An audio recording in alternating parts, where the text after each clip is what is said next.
Channel के इस platform पर आप सभी लोगों का दिल खोलकर स्वागत है। दोस्तों, इस वीडियो में 100 वन लाइनर क्वेश्चन आप लोगों को देखने को मिलेंगे जो आप लोगों के वनडे एग्जाम के लिए बहुत ही महत्वपूर्ण होने वाली है।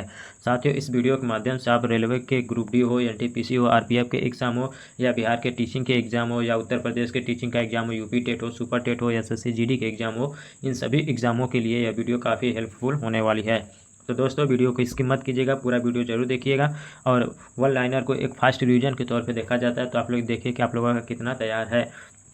चलिए आगे बढ़ते हैं। और हमारा जो पहला प्रश्न है इस वीडियो का आज का, कह रहा है कि निम्न में से किस पदार्थ में प्रोटीन नहीं पाया जाता है। तो प्रोटीन किस में नहीं पाया जाता है साथियों? तो चावल रहता है, गेहूँ रहता है। इस समय क्या पाया जाता है? तो कार्बोहाइड्रेट पाया जाता है। आलू होता है, इस समय क्या पाया जाता है? तो साथियों कार्बोहाइड्रेट पाया जाता है, इसमें प्रोटीन नहीं पाया जाता है। मानव का मस्तिष्क लगभग कितने ग्राम का होता है? तो 1350 ग्राम का। जो औसत जो भार देखेंगे साथियों, तो 1350 1350 ग्राम का होता है। किण्वन का उदाहरण है। किण्वन का क्या? दूध का खट्टा होना, खाने के ब्रेड का बनना है, गीले आटे का खट्टा होना, ये सभी क्या है? तो किण्वन के उदाहरण हैं।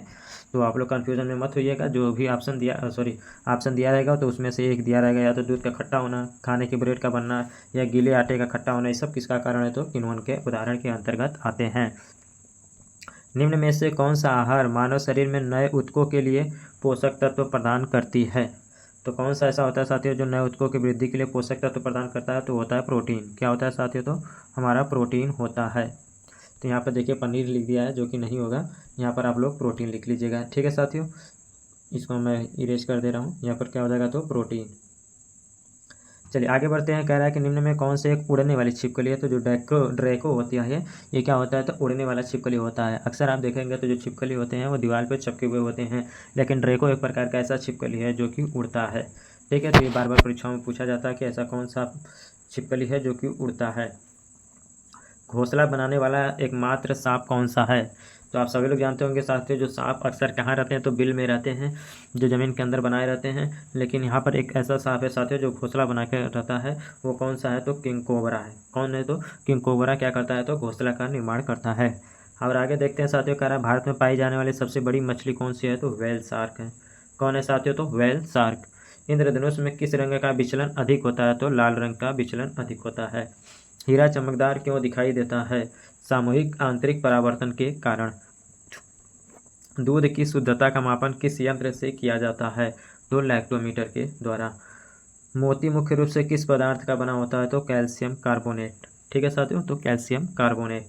मानव शरीर में सबसे अधिक मात्रा में कौन सा तत्व पाया जाता है? तो मानव के शरीर में ऑक्सीजन पाया जाता है। किस प्रकार के ऊतक शरीर के सुरक्षा कवच का कार्य करते हैं? तो एपिथेलियम जो होते हैं ऊतक, ये सब क्या करते हैं? तो सुरक्षा कवच का काम करते हैं हमारे शरीर के। मनुष्य ने सर्वप्रथम किस जंतु को अपना पालतू बनाया था? तो वो था कौन सा जानवर? तो कुत्ता जानवर था, ठीक है।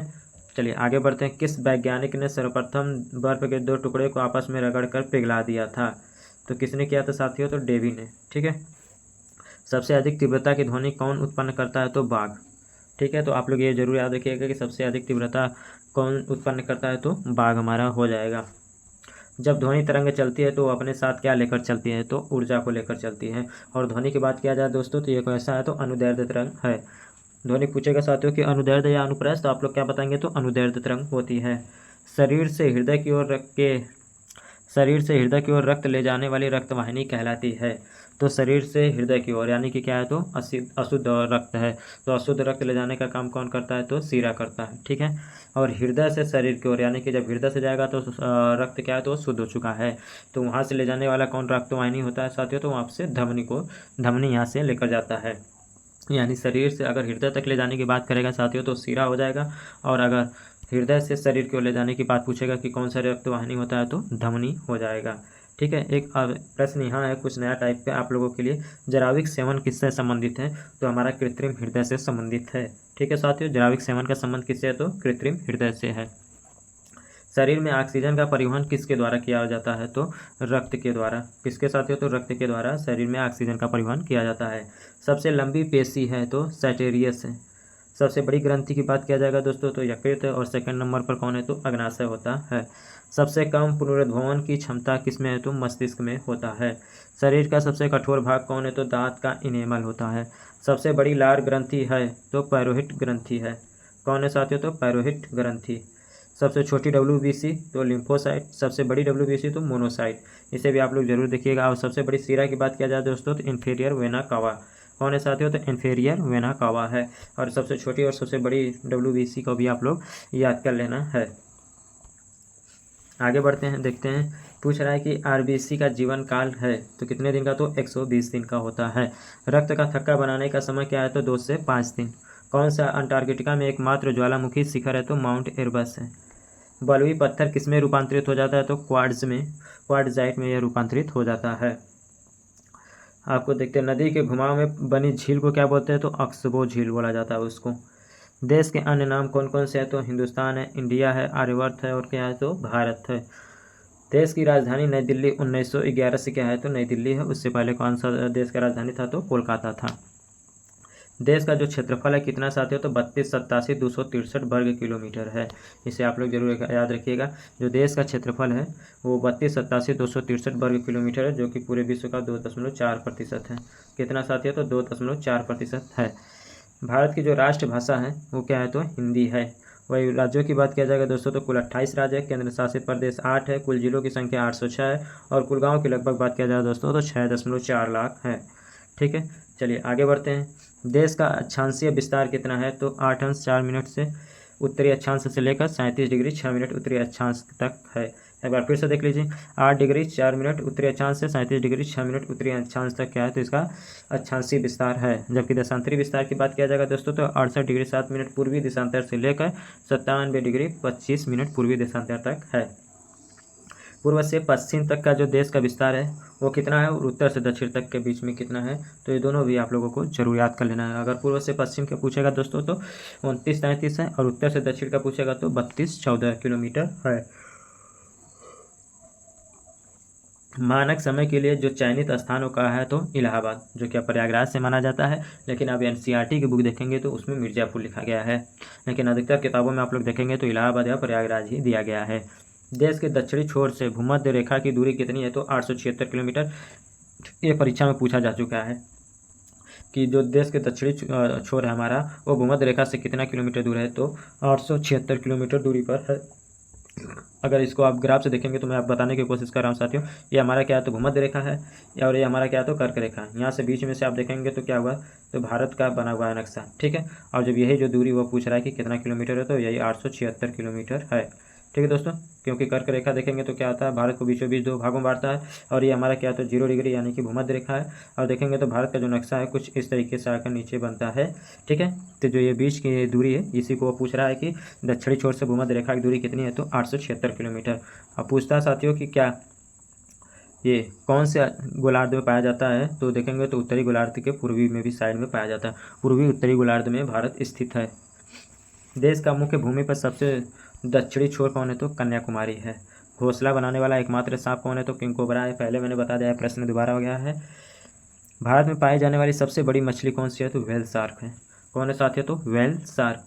दालें किसका एक अच्छा स्रोत होती हैं साथियों? तो प्रोटीन का एक अच्छा स्रोत के रूप में यह जानी जाती हैं। सोयाबीन में सबसे ज़्यादा प्रोटीन पाया जाता है। सोयाबीन में लगभग 42% क्या होता है? तो प्रोटीन पाया जाता है। सोयाबीन में कितना परसेंट? तो 42% के लगभग प्रोटीन पाया जाता है।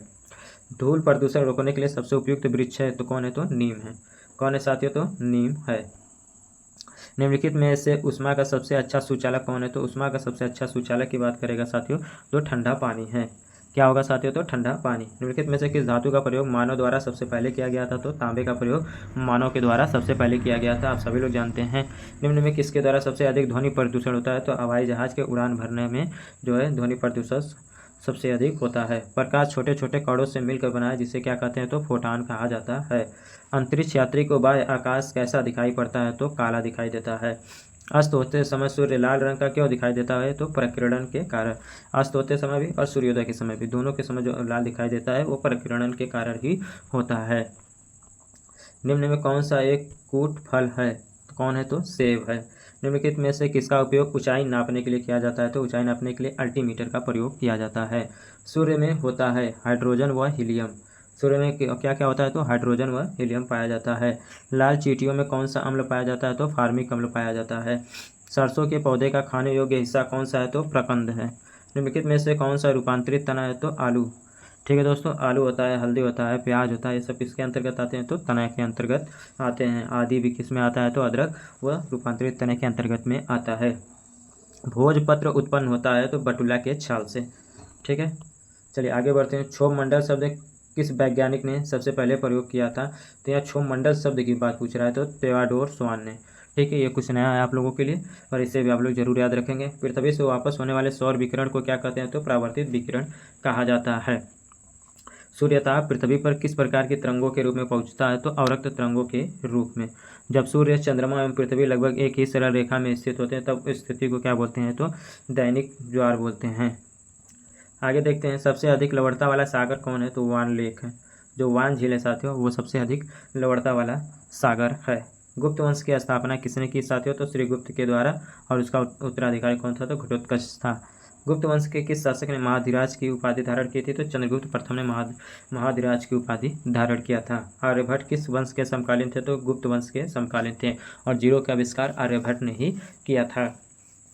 गुप्त राजवंश के किस शासक ने हूणों के आक्रमण को रोका था? तो स्कंदगुप्त ने। किसने साथियों? तो स्कंदगुप्त ने यह काम किया था। गुप्त राजवंश के लिए सबसे प्रसिद्ध था? तो कला एवं स्थापत्य के लिए गुप्त राज्यवंश सबसे अधिक प्रसिद्ध था।